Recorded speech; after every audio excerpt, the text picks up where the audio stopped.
I'm very, very excited to welcome these two speakers here today. We have Andrea Hopelain. She's a VP of Global Brand Marketing and Management at EA. And we have Justine Armour. She's the Chief Creative Officer at Gray New York.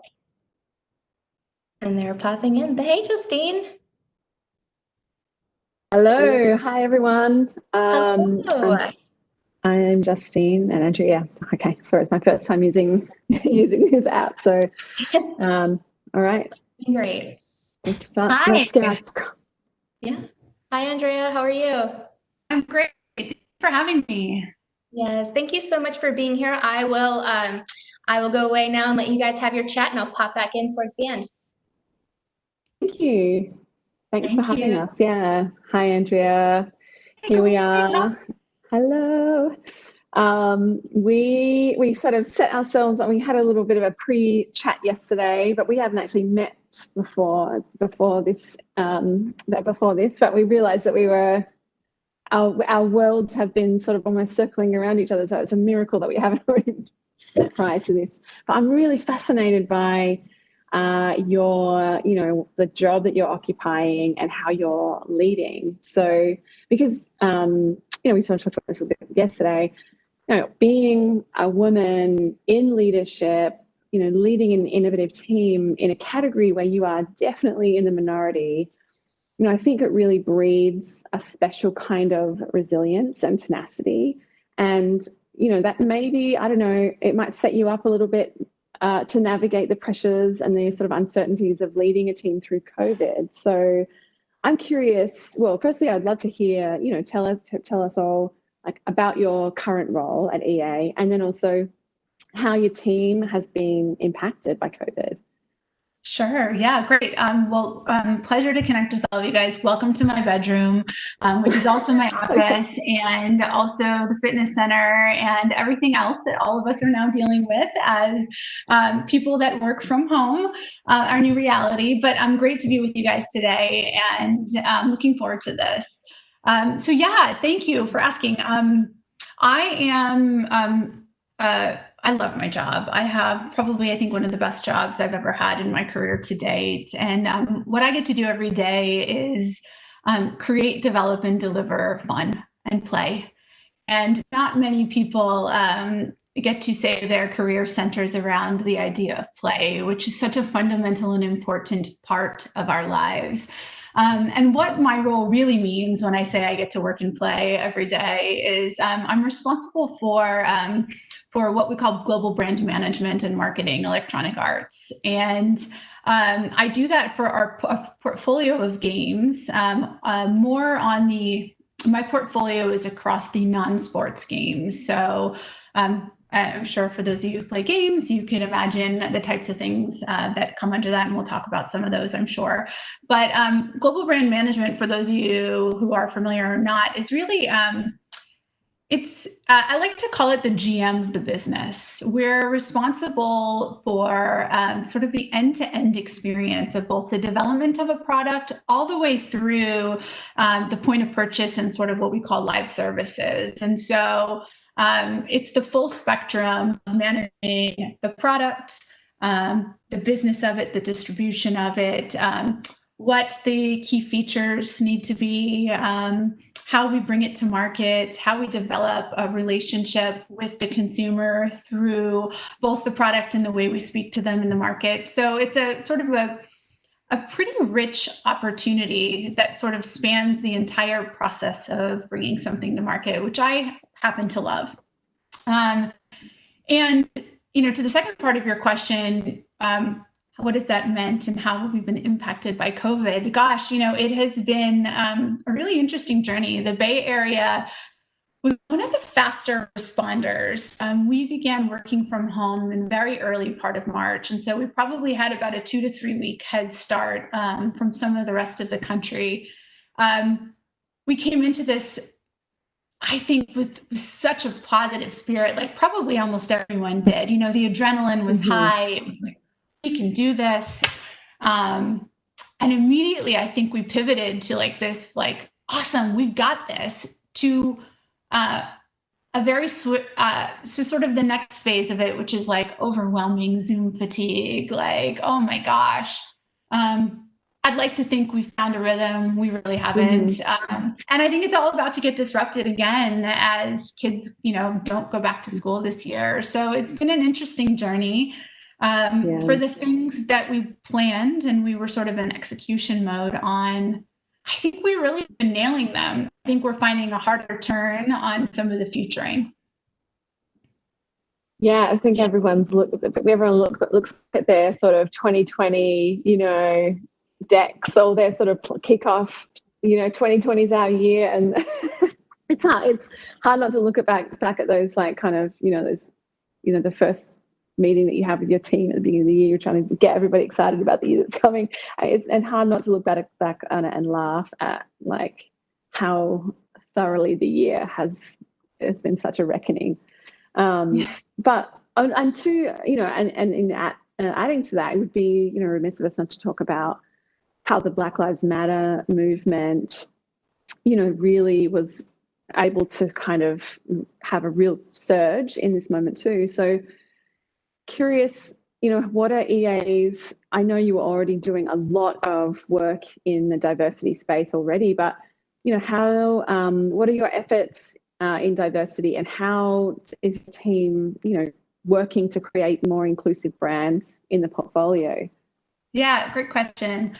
I would say our audience is the audience of gamers and people that play games is quite diverse, and it's quite broad. And we know that, and we own that we need to speak to our players, and we need to speak to all of them. And so we are very focused on that in how we represent characters inside of our games and how we build out inclusive experiences for diversity broadly, not just race and color, but really thinking about gamers that have different accessibility options and language options.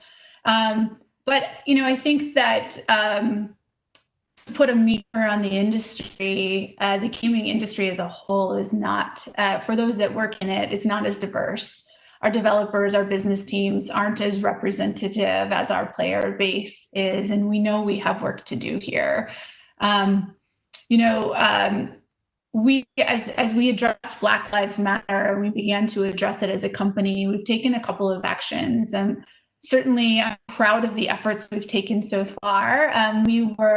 We did match our commitments in words with sizable donations, as well as a number of actions that we've taken internally, both for our employees and how we operate as a business, but also through the way we develop our products.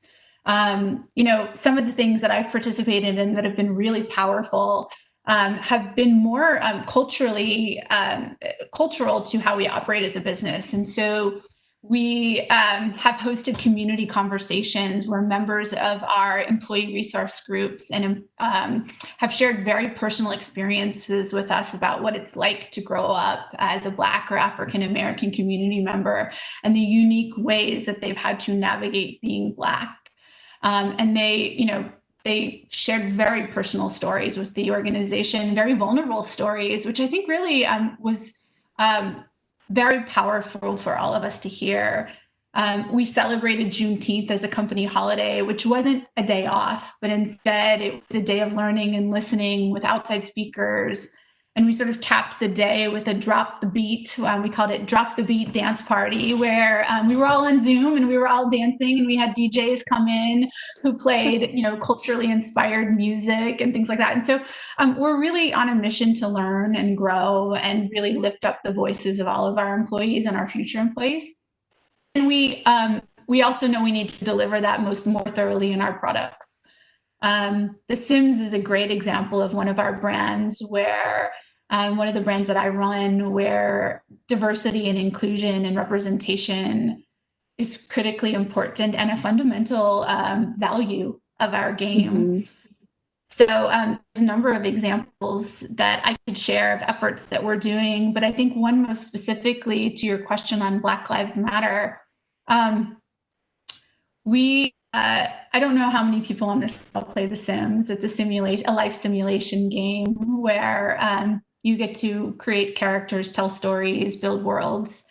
And in that, as you create your sim character, we've gotten a lot of feedback from the Black and African American community over the years that our skin tones have looked ashy, and they haven't had as many choices. And that when they apply makeup onto their sim, the color has looked off, or it's looked like paint rather than authentic makeup.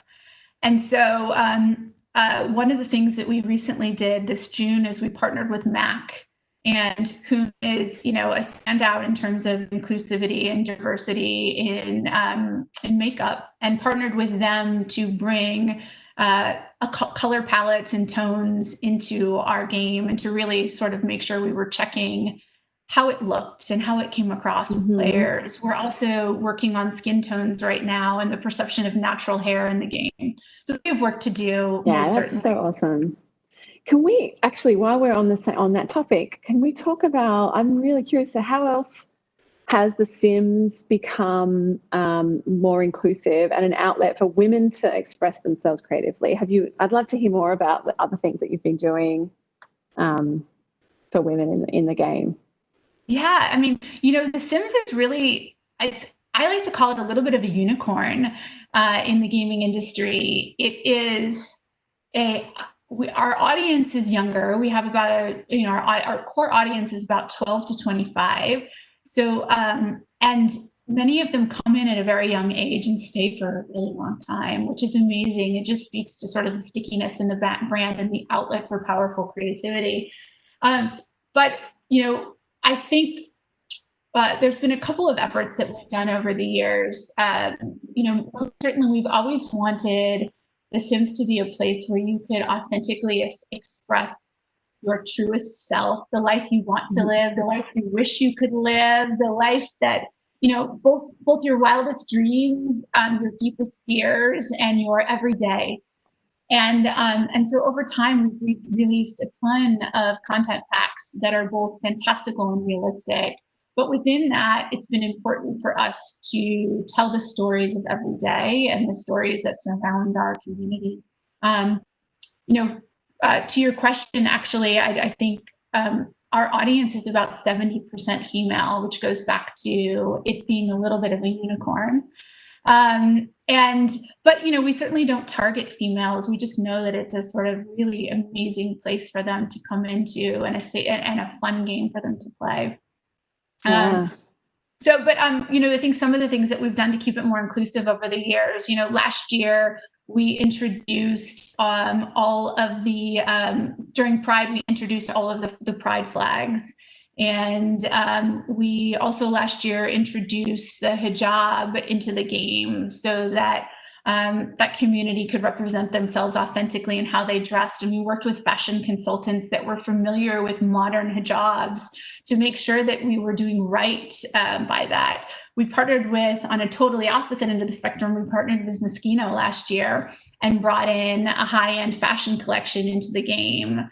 So we're constantly looking for ways to connect with our audience and bring sort of the real world and the aspirational world together. So interesting. And so when you think about women's sort of complex and rich inner lives, that they can, like the opportunity in gaming for women is it's just so interesting, isn't it? I wanted to ask you this question about, there was a Google Nico Partners report that said that the idea of gaming as male-dominated market is antiquated. I'm sure you would support this, as women's gameplay and spending rise. So what do you think is the future of women's interest in gaming? Curious to hear your predictions. I definitely agree with the reports. I definitely agree. I mean, I think The Sims is a great example. But as we look across our portfolio of games at Electronic Arts, I think most are surprised to hear that in some of our more core games, we have upwards of 40% females who are playing. So I do think that sort of the perception that existed that predates sort of this moment of, the gamer in the hoodie in the basement has really gone. I mean, I like to think that the addressable audience for gaming is everyone. I love to share the story of playing Words with Friends with my grandma. as a way to keep us connected, you know? And you hear lots of stories like that. And so I think that there's a bright future. I think that gaming has surpassed any other form of entertainment now. It's greater than movies, and it's greater than television content. It's bigger than Netflix. And so you have to imagine for it to continue to grow, and for it to, people have to find an open space for them to play and have fun. Yeah, especially if we are here and having these two-dimensional lives that we're all kind of stuck in, right? It's I can see an escape portal into a safe and socially distant escape portal into a different world. Hey, I wanted to ask you about, your thoughts on creativity. And, everyone has their own sort of personal definition of that word. So I want to hear from you, like, what does that word mean to you? Yeah, probably most simply for me, it's about living in a mindset of possibility. It's sort of that art brought to life when you allow yourself to ask the question, what if?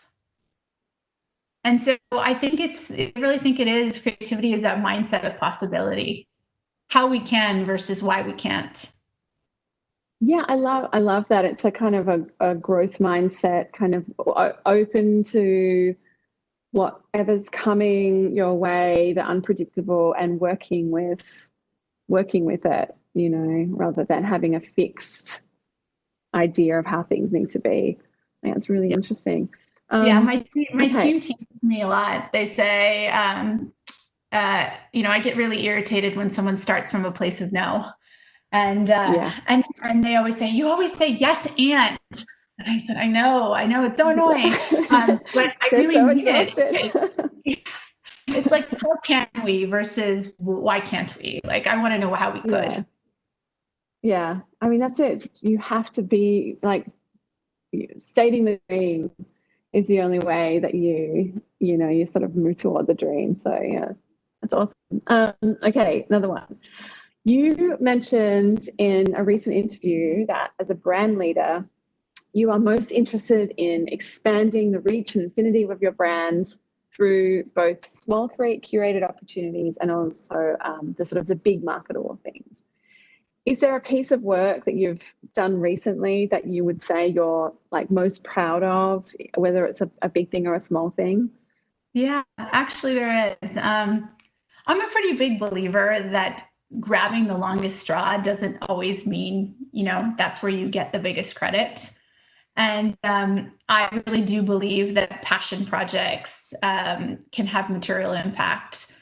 And so one of the things that I most recently worked on was very much a passion project. If you look at it in terms of revenue contribution to electronic arts, it's probably the smallest for the year, but maybe the most important in terms of reputation and relationship that we will have. And I do believe that relationships trump transactions all day long. And so the project was, I led the project of a remaster of a 25-year-old game and brand called Command and Conquer. And for those of you who are not familiar, this is a little bit more of a core game, but it's a real-time strategy game, a PC-based game. And for context, we had attempted to launch a mobile game for the CNC franchise about a year and a half ago. And without spilling all the details, I'll just say it was a pretty big fail. And our franchise fans were so angry with us, not only because of the choices we made in the game development, but the fact that we took a PC game and put it on mobile. Mobile and PC fans, like, they just don't cross near as much as we might think that they would. So the remaster project was all about serving the fan.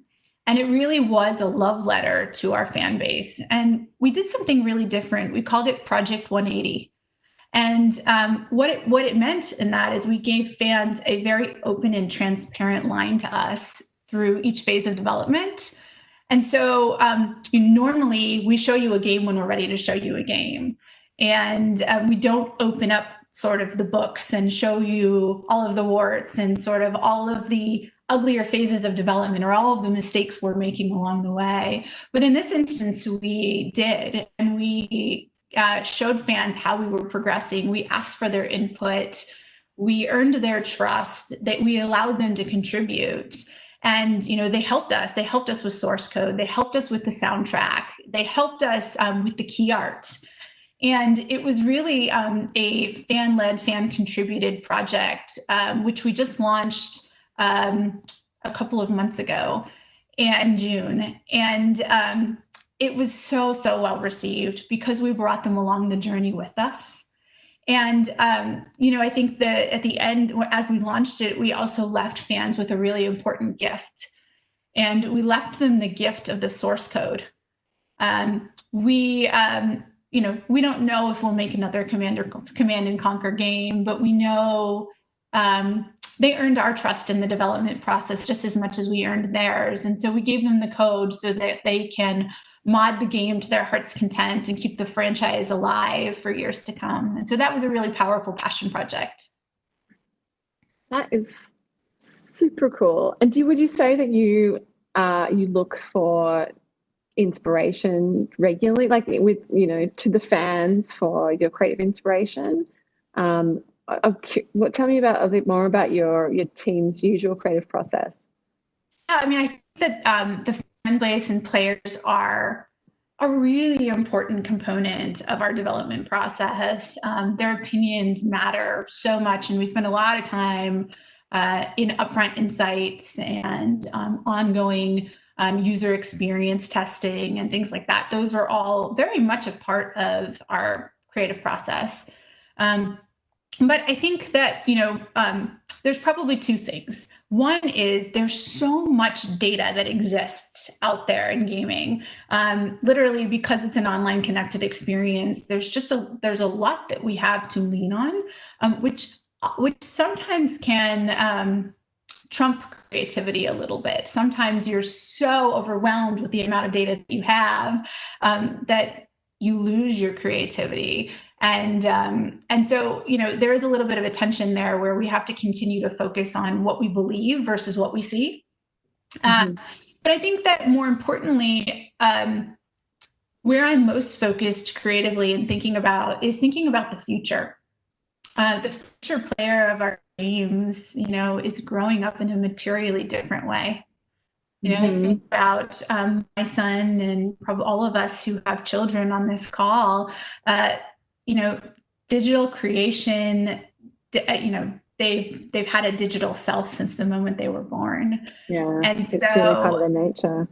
Yeah, and so we really have to think future forward about what the type of connected experience, how they're going, what level of autonomy they're going to want in their gameplay moving forward. And so I'm very focused now on futuring, inviting in tastemakers and trendsetters and futurists to help us, because there aren't comps in the market that we can look at today if we want to meet the market in 10 years. Yeah. There's a question that one of the attendees has asked here. Where are you learning best practices for developing better customer relationships through digital touchpoints? Is it email, social media, apps? Where are you getting your information? Everywhere. I think that most certainly we are not above failing.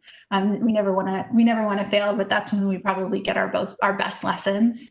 But I think that what we really believe in, and the Command and Conquer project was a great example of it, is highly transparent relationships.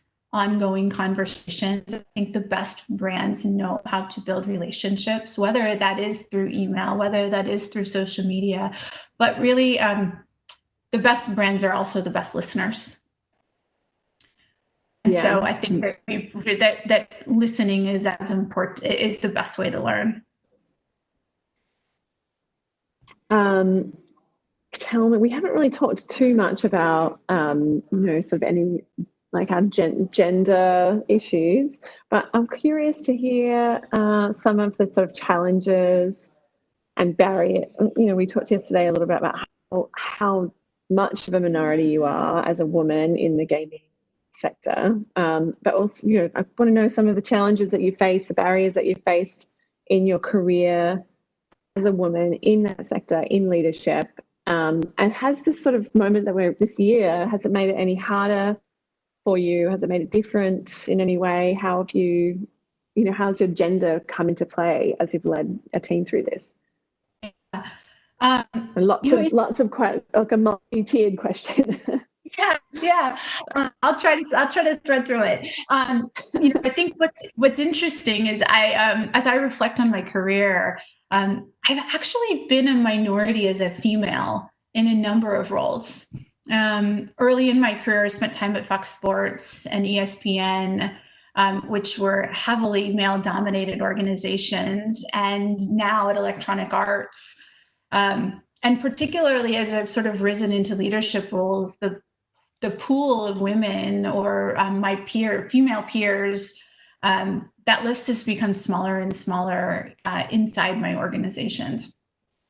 And,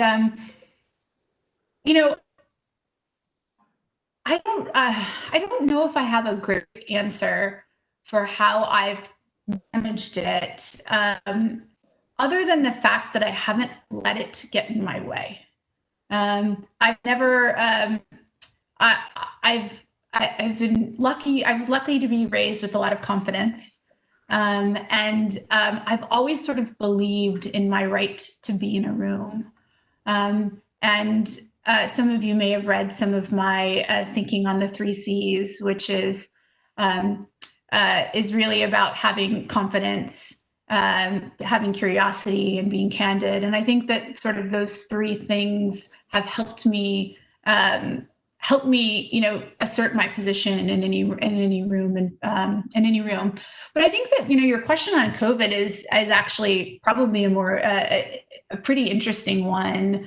As I think about my role as a female leader today, I think that if you look around, that you're hard pressed to find a woman or a man, truthfully, that hasn't felt the weight of the increased responsibilities, and the forced work-life integration.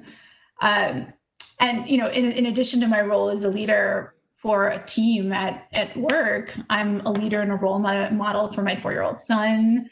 I'm also the toilet scrubber and the short order cook and the dog walker. And I know we all can relate. Inhumane, the fear is doing to us. Yeah. I think that there's probably a couple of things that have really helped me. And the first is probably it's simple. It's really just talking to others, sharing experiences, relating, listening hard.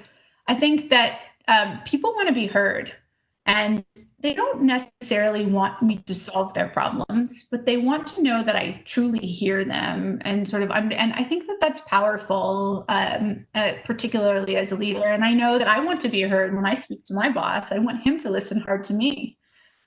I think that the other thing that's helped me a lot is setting my intentions and being very clear about them.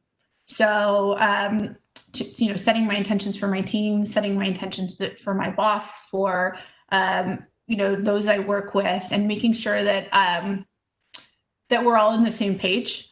And then with that, I think that when you set the intention clearly, I think that driving to decision quickly is what is the net result of that. I think that working from home has been brutal for most people, and the work takes longer.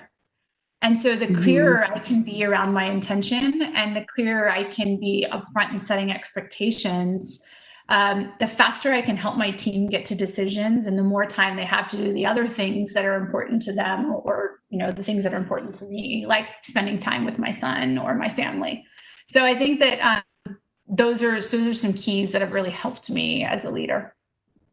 Yeah, it's been obviously there's a lot of being written about female leadership, and the countries in the world who have survived or have responded well through COVID have been by and large been led by women leaders. And there's a trap for women leaders as well if you don't have that sort of decisive direction. You can be like, women think in webs, they think in systems, they see the bigger picture. It's really sometimes hard to get out of the sort of the seeing, all of the things, and like get to give people clarity on where they're head. So it's awesome that you've got that. You figured that piece out. I haven't figured that piece out myself. There's a few other fun questions in here. Oh, actually, no, this one.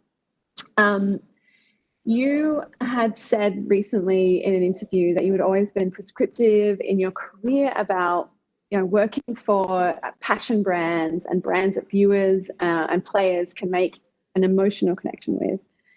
If you could work for any brand in the world that's not the ones that you're currently working on, who would it be and why?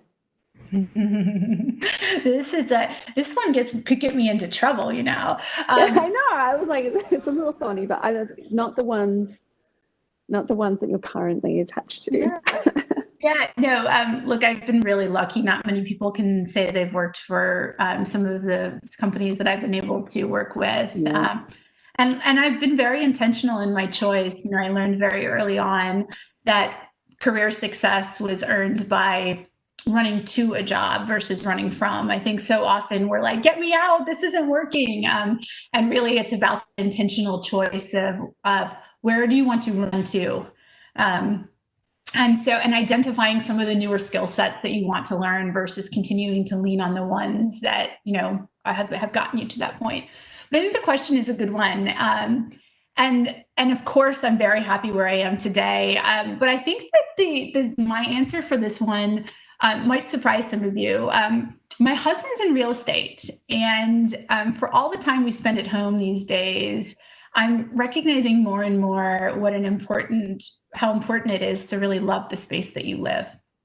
And my side passion is interior design. And actually, the reason I'm in this room today is because we're actually renting right now while our house is, it unfortunately needed a structural remodel, but it is going through, so we're renting and it's going through a little bit of an overhaul. But I think that building out passion spaces for people in the homes that they live would be a really amazing passion choice for me in my future. That makes perfect sense when you think about where you are with the Sims and the worlds that you get to create through that platform. Okay, I got some. If there are more questions from the attendees, please pop them in because we'll make sure that Andrea gets to answer them. I've got some other fun quick fire questions. How many unread emails are in your inbox? I'm pretty good about reading them, so at least a quick skim. So probably no more than like 5 or 6 right now, but there's probably double that have urgent flags that need responses. Yeah, I mean, you're either that type of person or you've got 35,000. I'm the same as you. I'm actually like an inbox zero by the end of the day person. My partner has an overwhelming number of unread emails. He just doesn't even bother.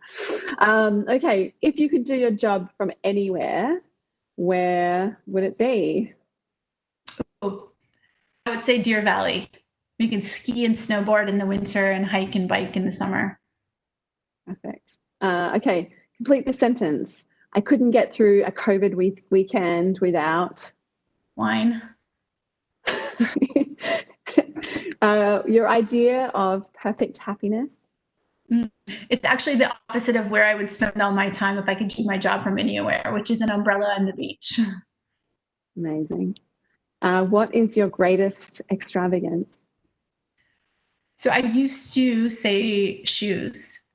Because I believe, I don't have tons, but I believe in investing in quality, comfortable shoes. But today I would say probably Ugg slippers, and have taken reign in my house. So, yeah, I mean, what a ridiculous! Shoes are the most pointless thing to. I'm a shoe investor myself, and I'm full of regrets. Actually, there's somebody, Giovanni has asked a question. On the subscription box services, what brands do you think are doing a great job at engaging customers? Ooh, that's a good question. I spend a lot of time at my current job working on our subscription, and I'm actually not sure. I'm not sure I have a great answer on this subscription box, but I do spend more time on thinking about loyalty programs and subscriptions that people are signing up for, like Netflix and like Spotify and those. I'll be honest, I think everybody's still trying to figure out their value proposition and what stickiness looks like long term. And I think that there's an interesting debate that's happening right now as some brands are thinking about what I learned a new term this week, niching down. Which means going into tighter, more niche audiences, while others are still focused on serving broad. At the end of the day, I don't know if I have an answer for you on the boxes itself, but I do think that those customers that are thinking about the value add versus the value are the ones that are set up for the long term. We're going to get kicked out. I'm going to ask you one more fun question. What's your greatest achievement? Oh, probably being a mom, demonstrating to my son every day that, through hard work and vision and determination, that I can do great things. And so can he. You can. Well done to you. And thank you so much for the conversation. It was awesome. Thank you. That was so good. Thanks for having me. Yeah. Thank you both so much. We hope you'll come back soon.